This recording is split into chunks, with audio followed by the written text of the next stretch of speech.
मित्र ओम थापा मगर, त्यस्तै समानुपातिक उम्मेदवार सङ्गीताजी, मञ्चमा आसीन मैले श्रद्धा गर्नुपर्ने, आदर गर्नुपर्ने सबै आदरणीय साथीहरू र मेरो आवाजलाई यहाँ सुनिरहनुभएका साथीहरूदेखि परसम्म जहाँ जहाँ घरहरूमा मेरो आवाज सुन्दै हुनुहुन्छ सबैलाई म सम्मान, सबैलाई अभिवादन गर्न चाहन्छु। पत्रकार मित्रहरू, युवा साथीहरू, आदरणीय साथीहरू, अघि आउँदै गर्दा उहाँ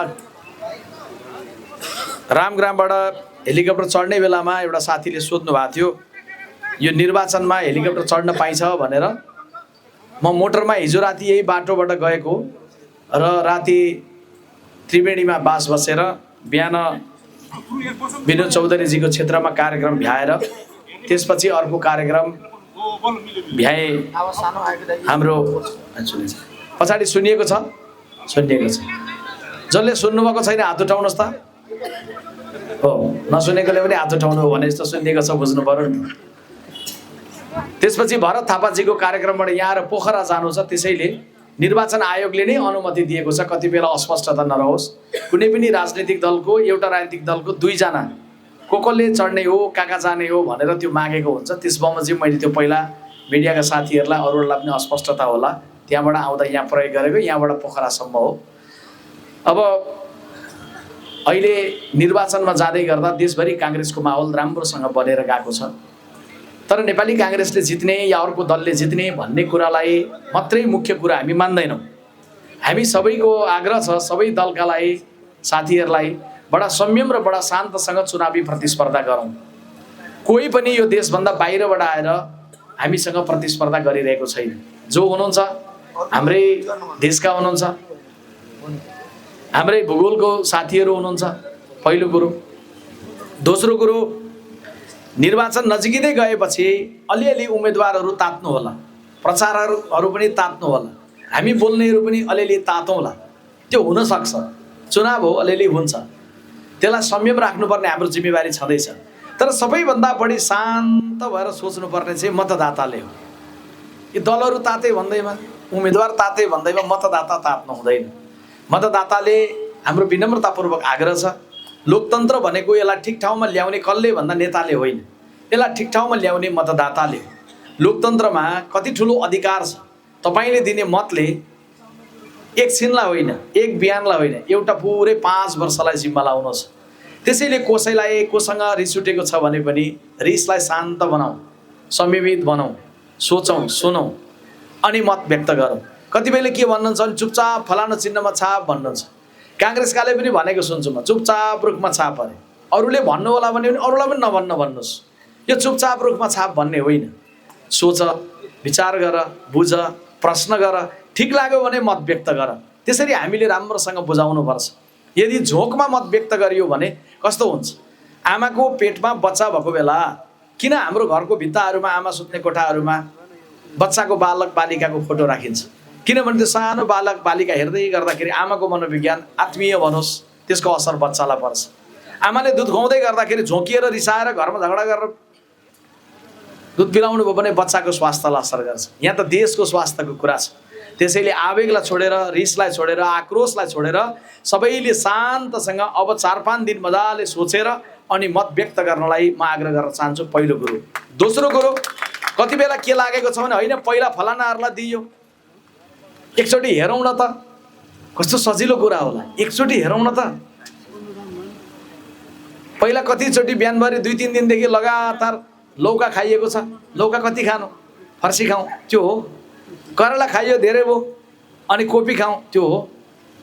ठिक छ, हाम्रो मुखलाई लाग्ने स्वाद, हामीलाई यो कुरा खाउँ, त्यो कुरा खाउँ भनेर कहिले यो खाउँ, कहिले त्यो खाउँ, कहिले अमिलो पिरो खाउँ, कहिले गुलियो खाउँ, रसबरी खाउँ, लाग्ने कुरो ठिक हो।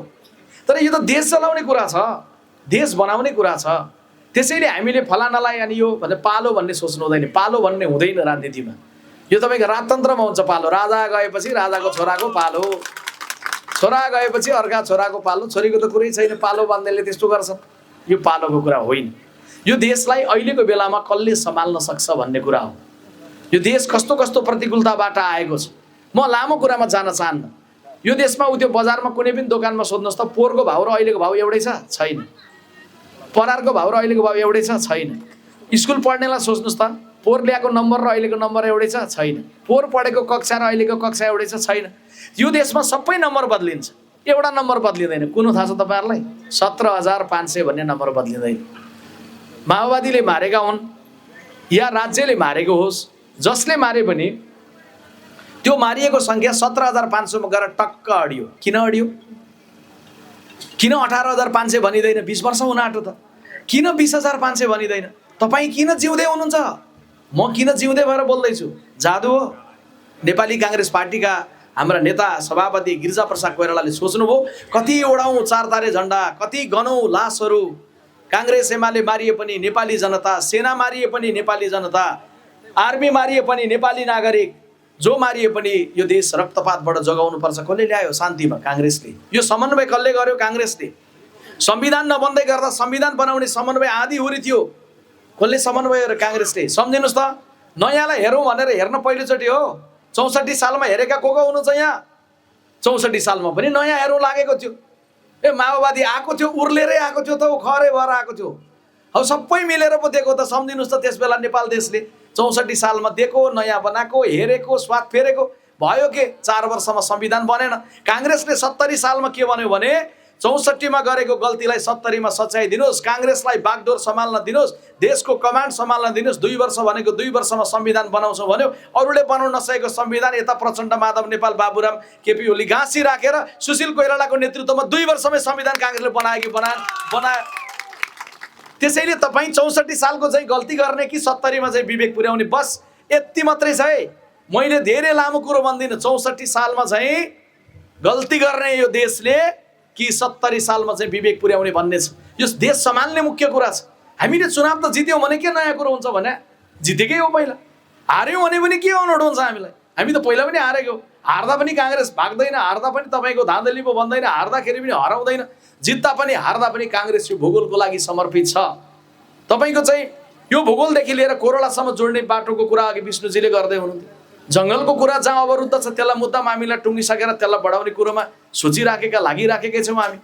नारायणी नदीको चाहिँ तटबन्धको कुरा मात्रै होइन, त्यो तटबन्ध मात्रै भएर हुन्न, त्यहाँ माथिबाट सरर करिडोर भएर जानुपर्छ, त्यो कुरोमा हामी लागिरहेका छौँ।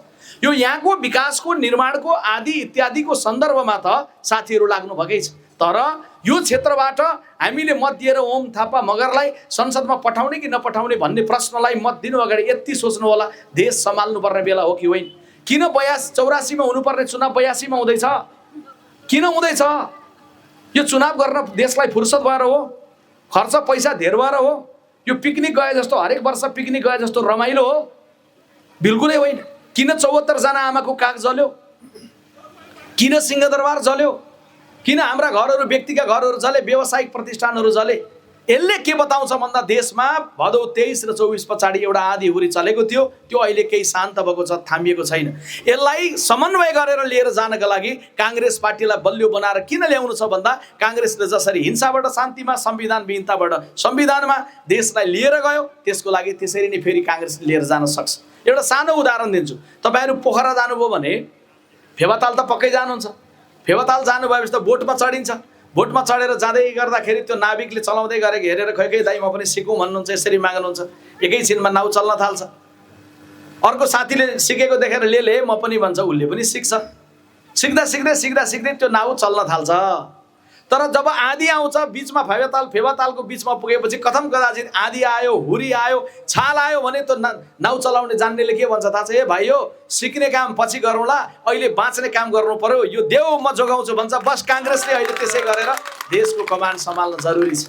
काङ्ग्रेसले सबैलाई गाँसेर देशलाई निकासमा लिएर जान जरुरी छ। त्यसैले यहाँ कसैले भने जस्तो, कसैले भनेर भन्दा म गाली गर्दिनँ, आलोचना गर्दिनँ, गाली त गर्दिनँ, तर भनेको त हो। नेकपा एमालेलाई के लागेको छ? भदौ 23 अगाडिको नेपाल जस्तो थियो, राम्रो थियो, केही पनि बेठिक थिएन। बेकारमा प्रदर्शन गरे युवाले, बेकारमा तपाईँको यो प्रदर्शन भयो। कसलाई लागेको छ? एमालेलाई लागेको छ। रासोपालाई के लागेको छ भने भदौ 23-24 भन्दा अगाडिको नेपाल सबै खराब थियो, सबै भ्रष्ट थिए, देशमा केही भएकै थिएन, निराशा थियो। काङ्ग्रेस पार्टी के भन्छ भन्दाखेरि भने भदौ 23 अगाडि सबै राम्रो थियो कसैले भन्यो भने गलत भन्यो, भदौ 23 अगाडि सबै बेठिक थियो कसैले भन्यो भने त्यो पनि गलत भन्यो। भदौ 23 अगाडि जे राम्रो थिए त्यो देख्नु पर्यो, भदौ 23 अगाडि जे कमजोरी थिए त्यसलाई के गर्नु पर्यो, पहिचान गर्नु पर्यो, अन्त्य गर्नु पर्यो।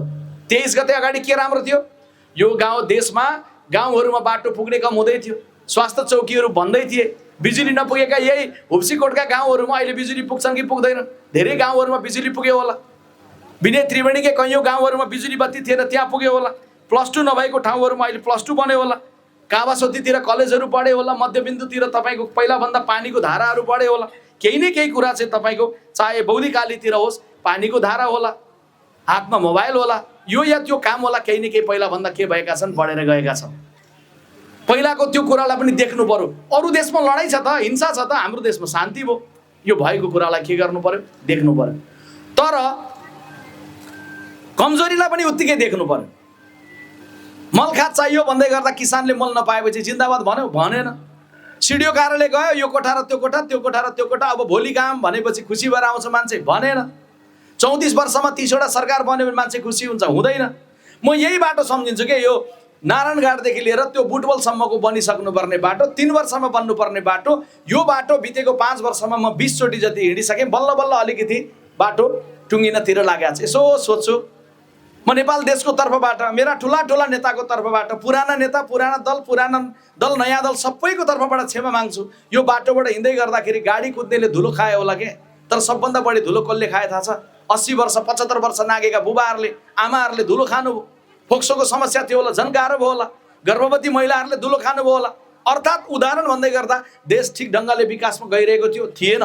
त्यसैले अहिले नेपाली काङ्ग्रेस पार्टीले विशेष महाधिवेशन गर्दै गर्दा यो सबै कुरालाई जोडेर गर्यो। नेपाली काङ्ग्रेस पार्टीले सभापति गगन थापा बनायो, विश्वप्रकाश उपसभापति बनायो, अर्को को ल्यायो। काङ्ग्रेस बदलेको यति हो भन्ने लाग्यो भने गलत।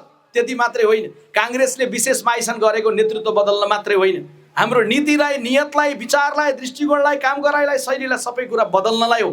त्यसैले नेपाली काङ्ग्रेस पार्टीले नेपाललाई कहाँ कहाँ दुखेको छ, कहाँ कहाँ ढिलाइ भएको छ, कहाँ कहाँ समस्या छ, पुरा डायग्नोसिस गरेर सिटी स्क्यान एमआरआई गरे जस्तो गरेर रिपोर्ट निकालेको छ नेपाली काङ्ग्रेस पार्टीले।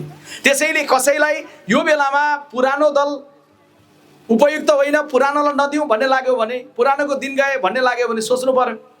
पुरानो त यो धरती सबभन्दा पुरानो हो, के दिन गए भन्दा होइन।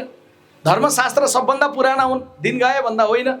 नेपाल देश आफैमा पुरानो, दिन गए भन्दा होइन। तर होइन, कसैलाई नयाँ ल्याउनु रोज्नु मन छ भने खास गरी जेनजीले सोच्नुहोस्, तपाईँले के चाहनुभयो? जेनजीले परिवर्तन कहाँ कहाँ? विकासको काममा, प्रशासनको काममा, राजनीतिक दलमा, राजनीतिक दलको अनुहारमा, समाजमा, सबै क्षेत्रमा परिवर्तन चाहनुभयो। परिवर्तन एउटा घोषणाले सम्भव हुन्छ? हुँदैन।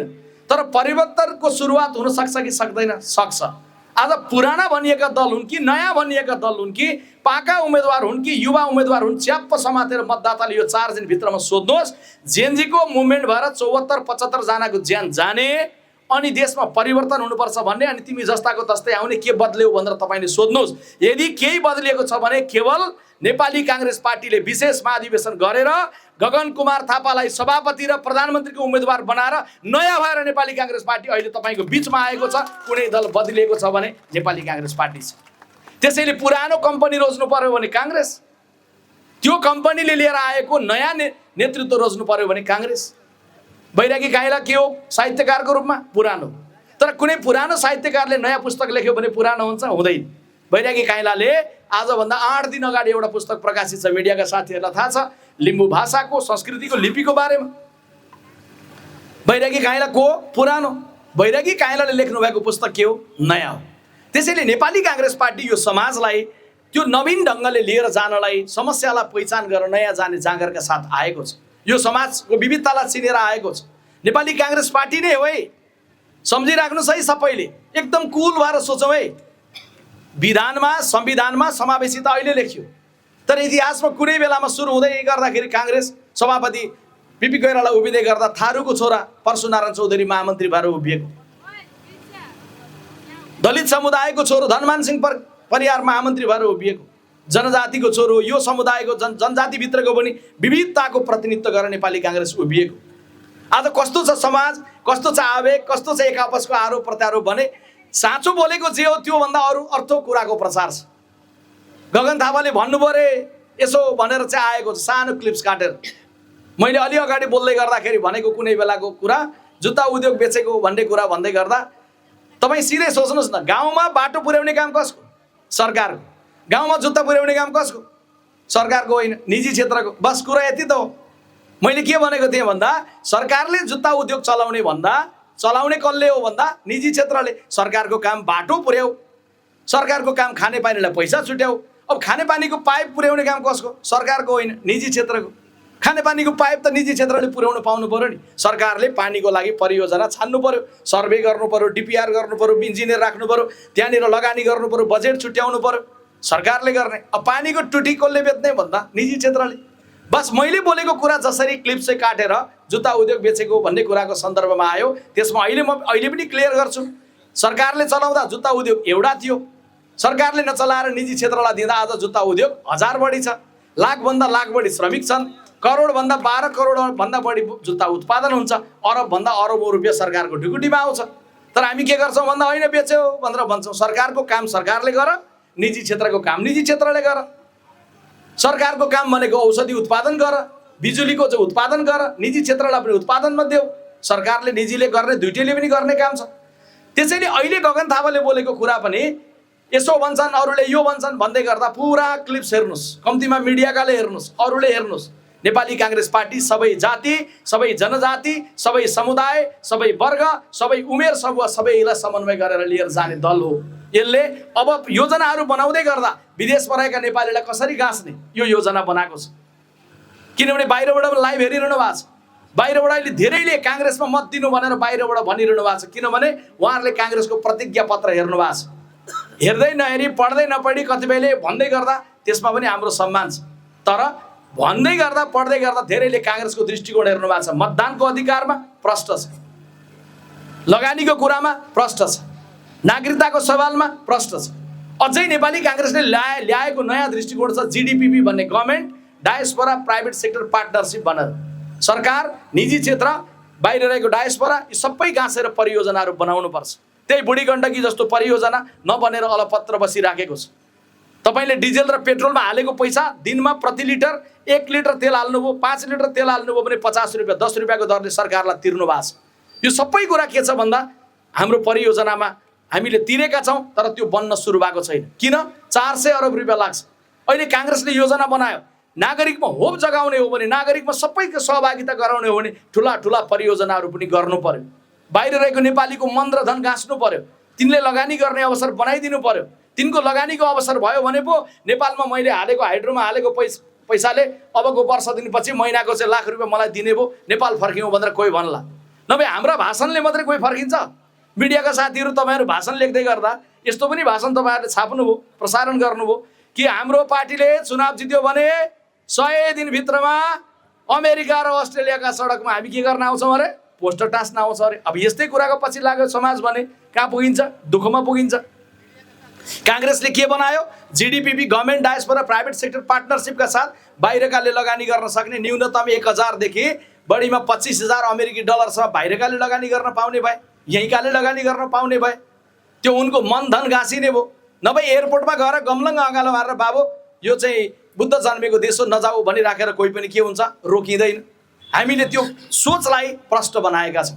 हामीले योजनाहरू बनाउँदै गर्दाखेरि राति पनि काम गर्नुपर्छ। यो बाटो कुनै बेला म राति 12 बजे हिँडेँ, झुक्कुल पुक्कुल कोही बेला 9 बजे बनेको देखियो होला। बाबा यो बाटो सम्झिनुहोस् त, कहिले रातभरि बनेको थाहा पाउनु भयो? भएन। अहिले हामीले के निधो गऱ्यौँ भने नेपाल बनाउने हो भने हामीले निर्माण व्यवसायलाई भन्दै गर्दा कति कममा बनाउँछौ होइन, कति कम पैसामा होइन, कति कम पैसासँगै कति कम समयमा बनाउँछौ, त्यो क्वालिटीमा कति बनाउँछौ, 3 सिफ्टमा काम गर्छौ कि गर्दैनौ? धनी देश अमेरिका राति पनि बाटो बनाउँछ, गरिब देश नेपाल रात परेपछि सुत्छ। धनी देश बेलायत राति पनि पुल बनाउँछ, गरिब देश नेपाल रात परेपछि सुत्छ। सूर्य अस्त नेपाल मस्त, अलिकति पिएर होस् कि नपिएर होस् सारा नेपाल सुत्छ, विनेत्री बेडी पनि सुत्छ, सबै सुत्ने। अनि कसरी बनिसक्छ? त्यसैले हामीले के निधो गरेका छौँ भन्दा अब नेपाल जाग्छ, अब नेपाल राति पनि जाग्छ, नेपालले अब राति पनि काम गर्छ। त्यो काम तर परिभाषित हुन्छ।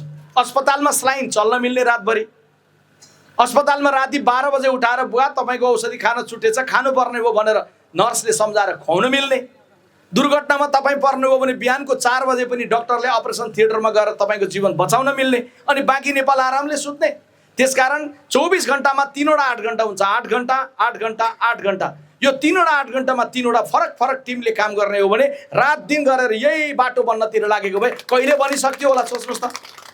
अब यसो भन्दै गर्दा कति बेला के लाग्छ भने यत्रो वर्षसम्ममा चाहिँ थाहा भएन, भएन त, हामी आफै त नेतृत्वमा थिएनौँ होला त, हाम्रा अग्रजहरूले गर्दै गर्दा गर्ने काम त गर्नुभयो त, शान्तिदेखि लिएर बाटोघाटो बिजुलीको काम गर्नुभयो होला त, अलि ढिलो भयो भन्ने त हामीलाई लाग्यो, त्यही भएर नि हामी पनि विशेष महाधिवेशन गरेर नेतृत्व बदल्न लाग्यौँ, ढिलो भयो भन्ने लाग्यो। अब कति बेला के लाग्छ भने काम ढिलो भयो भने के गर्नुपर्छ, ल्याएर ठेकेदारलाई रुखमा बाँध्नुपर्छ। ल यो विनय त्रिवेणीकाले सोच्नुहोस् है, काम ढिलो भयो भने, कुनै बाटो बन्न ढिलो भयो भने त्यो बनाउँदै गरेको श्रमिकलाई ल्याएर रुखमा बाँधेको कल्पना गर्नुहोस्, अनि भोट दिने कहाँ सोच्नुहोस्। काङ्ग्रेस के भन्छ, कानुन बदलौँ, नियम बदलौँ, प्रक्रिया बदलौँ, प्रोत्साहन गरौँ। यदि 3 वर्षमा बन्ने पुल 1 वर्षमा कुनै निर्माण व्यवसायीले बनाएर सम्पन्न गर्यो भने राष्ट्रपतिले दिने पदकमा माथि नाम आओस् न 1 नम्बरमा। हामीले राष्ट्रपतिबाट दिने पदक त हामी न आफूलाई को उपयुक्त लागेको छ हामीले सिफारिस गऱ्यौँ होला। त्यसकारण के हो भन्दा अहिले यो बेलामा यो सबै भिजन बनाएर हामी गएका छौँ। यसो भन्दै गर्दा फेरि अर्को पनि स्पष्ट गर्न चाहन्छु, प्रधानमन्त्रीका उम्मेदवारहरू अगाडि सार्दै गर्दा कसैलाई के लागेको छ भने भनेको सुन्छु क्या म, आमा अब नेपाल फलानाले बनाउँछ, हामी चाहिँ भन्दैनौँ है, हामी अब नेपाल गगन थापाले नै बनाउने हो सबै भन्दैनौँ। कुनै एउटा हिरोलाई अगाडि सारेर त्यो हिरोलाई अगाडि सार्दा फिल्म चल्ला, देश चल्दैन। अरूले भन्दै गर्दा भन्लान्, फलानो भयो भने बन्ला भन, फलानुले भन्दा बन्दैन। तर त्यो फलानु भनिएकोले आफ्नै पार्टीको घोषणा पत्रको चाहिँ प्यारा प्यारा अक्षर अक्षर के भनिएको छ, के लेखिएको छ, कोलाई थाहा छ। यति मात्रै बुझिदिनुहोस् ल, मिडियाका साथीहरू दावा गरेर भन्छु, कुनै राजनीतिक दलको जनताका सामुने मतदाताका सामुने राखिएको प्रतिज्ञा पत्रको एक एक प्याराग्राफ एक एक अक्षर आफ्नो दृष्टिकोण विज्ञहरूसहित बसेर राखेर कुनै पार्टीको लेखिएको छ भने, स्वयं प्रधानमन्त्रीको क्यान्डिडेटको नेतृत्वमा लेखिएको छ भने काङ्ग्रेसको प्रतिज्ञा पत्र मात्रै लेखिएको छ। गगन थापालाई लेखिएका प्रत्येक कुराहरू एक एक कुरो थाहा छन्। अब लेख्ने को छन्, कहाँ पुगे, हात हल्लाएको छ, हिँडेको छ, भइहाल्छ, देश बनिहाल्छ, रुखमा बाँधिदिउँला, यसरी भयो भने देश बन्छ भन्ने कुरामै अब यो भूगोल लाग्यो भने सही हुन्छ कि गलत हुन्छ सोच्नु पर्यो। हामीले भनेको के हो भने देश गगन थापालाई अगाडि लिएर जाँदै गर्दा, प्रधानमन्त्रीको क्यान्डिडेट बनाएर जाँदै गर्दा हामी सँगसँगै विज्ञहरूको टिम गाँच्छौँ, बौद्धिक भएका साथीहरू गाँच्छौँ, राष्ट्रिय अन्तर्राष्ट्रिय दिमागहरू गाँच्छौँ, गाँसेका छौँ। हामी कतिपय विश्वप्रकाशदेखि लिएर अर्को उपसभापति पुष्पा भुषालदेखि लिएर प्रवक्ता देवराज चालिसेदेखि लिएर डिला सङ्ग्रौला सहमहामन्त्रीदेखि कति साथीहरू चुनावै नलडिकन, प्रत्यक्षमा पनि नलड्ने, समानुपातिकमा पनि नलड्ने, तर पार्टीलाई पनि बलियो बनाउने, देशलाई पनि बदल्ने, गगन थापाको टिमलाई साथ दिएर पार गरेर जाने भन्ने सङ्कल्पका साथ हामी बसेका छौँ। यसरी नै बसेको टिम खोज्नुहोस् त अरू दलमा कति ठाउँ भेट्नुहुन्छ, कुन कुन टिम भेट्नुहुन्छ। त्यसैले नेपाली काङ्ग्रेस पार्टीले यो गरिरहेको जुन कुरा छ, सङ्कल्प छ, योजना छ, तयारी छ, यो तयारीमा यो निर्वाचन क्षेत्रबाट भारी मतका साथ विजयी भएको हामीलाई ओम थापा मगर प्रतिनिधि सभामा चाहिएको छ। हामी तपाईँहरू सबैलाई त्यही अपिल र आग्रह गर्न चाहन्छौँ। काङ्ग्रेस चुनाव नजिकिएपछि खट्दै गर्दाखेरि दुईटा कुरा हुन्छ। एउटा चाहिँ काङ्ग्रेसको कतिपय बेला के हुन्छ, कहिलेका के गुनासोहरू सम्झना हुन्छ, कुन बेला के रिस उठेको सम्झना हुन्छ। क्रियाशीलमा नाम छुटो, क्रियाशील त भयो, क्षेत्रीय प्रतिनिधिमा छुटो, क्षेत्रीय प्रतिनिधि त भयो, जिल्ला सदस्य बनाएनन्, अथवा पदाधिकारी भइएन, महाधिवेशन प्रतिनिधिमा त्यसले सघाएन, कसलाई कुन बेला सघायो सघाएन, सबै कुरा के गर्ने हो, तिलाञ्जली दिएर जाने हो। काङ्ग्रेस अहिले सम्पूर्ण रूपले एक ढिकाबाट मैदानमा जाने हो। अर्को चाहिँ फेरि काङ्ग्रेसको के हुन्छ कोही बेला भने अरूले पनि सुन्दै गर्दा भनौँ, यो काङ्ग्रेसलाई चुनाव यस्तो लाग्छ कोही बेला, यो तपाईँको दसैँ लागे जस्तो, जाडो लागे जस्तो, तिहार लागे जस्तो, गर्मी लागे जस्तो लाग्छ। बिहानै उठो, जुरुक्क र कुदो, एउटा गाउँ र पल्लो गाउँ, पल्लो गाउँ र पल्लो गाउँ, आफ्नो वरिपरिको 50 घरमा गएर भेटघाट गर्ने, कुरा सुन्ने, समन्वय गर्ने, माफी माग्ने, नमस्कार गर्ने, श्रद्धा गर्ने, भोट हाल्ने तरिका बुझाउने काम हामी के गर्छौँ, कमजोरी गरिरहेका हुन्छौँ। त्यसैले आज एउटा सल्लाह गरौँ, जुन वार्डका छौँ यस्तै ठुला कुनै कार्यक्रम फेरि गर्नु पर्यो भने अलग कुरा हो, सबै जुटौँला, होइन भने आजको कार्यक्रम पछाडि हामी सबै आफ्नो वडामा केन्द्रित हुन्छौँ, आफ्नो वडा आफै जिताउँछौँ, हाम्रो वडा हामी जिताउँछौँ भन्ने सङ्कल्पमा हामी जान चाहन्छौँ। के तपाईँहरू साना तिना कुरा बिर्सेर अघि बढ्ने एउटा प्रस्ताव अनि आफ्नो वडामा केन्द्रित भएर वडा जिताउने प्रस्तावसँग सहमत हुनुहुन्छ? सहमत हुनुहुन्छ भने जोरदार थपडी बजाएर यसलाई पारित गर्न अनुरोध गर्न चाहन्छु। तपाईँहरूको थपडी त बज्यो, तर त्यो थपडी अलिक दमदार बजेन। कस्तो थपडी बजाउनुहोस् भने 21 गते चुनाव हुन्छ, 22 गते बिहानदेखि मतगणना सुरु हुन्छ। 24 गते मध्यरात सकिएर 25 गते बिहान उज्यालो हुने बेलामा रेडियोले फुक्ने बेला हुन्छ कि ओम थापा मगर भारी मतका साथ विजयी भन्दै गर्दाखेरि बजाउने थप्पडी अझै दमदार बजाइदिनुस्। अनि एकपटक हात उठाएर जोडले भनिदिनुहोस् जय नेपाल। अझै जोडसँग दुवै हात उठाएर भनिदिनुहोस् जय नेपाल। अनि 25 गते बिहान जय नेपाल त फेरि भन्न मिल्छ, तर एउटा नारा 25 गते बिहान लाउन मिल्दैन। अहिले लाएको नारा सबै मिल्छ भनेर लाउन मिल्दैन। भोट जति पहिले रुखमा भेला गरिसक्ने, फेरि अझै भोट केमा भन्दै काङ्ग्रेस हिँडो भन्छ, मान्छेले के भन्ला। त्यसकारण त्यो बेला चाहिँ हामीले लाउनु पर्ने नारा छ जय नेपालको नारा, सबैलाई गाँच्ने नारा, कसैलाई गाली नगरिकन। म आग्रह गर्न चाहन्छु ओमजीलाई, कसैलाई गाली नगरिदिनुहोस्। यो समाजको सबैलाई गाँच्ने हाम्रो जिम्मा छ। गाली कसैले गर्यो भने मुस्कुराइदिनुहोस्। सबैलाई समन्वय गर्नु छ। यो समाजमा त्यसै तिक्तता छ, त्यसै निराशा छ, त्यसै गुनासो छ। एउटालाई अर्कोसँग झोक चलिरहेछ, एउटालाई अर्कोसँग रिस उठिरहेछ, कति बेला आफैसँग रिस उठ्यो आज मलाई भन्ने भनिरहेछ। यो बेलामा गाली बन्द गरौँ। एक दोस्रो कुरो, ओमजीले यहाँनिर मैदानमा उभिँदै गर्दा लिखित रूपमा राख्नुहोस्, मौखिक रूपमा राख्नुहोस्। राख्दै गर्दाखेरि ती कुरा मात्रै राख्नुहोस् जो हामी गर्न सक्छौँ, ती कुरा मात्रै राख्नुहोस् जो गर्न यो भूगोलको लागि जरुरी छ।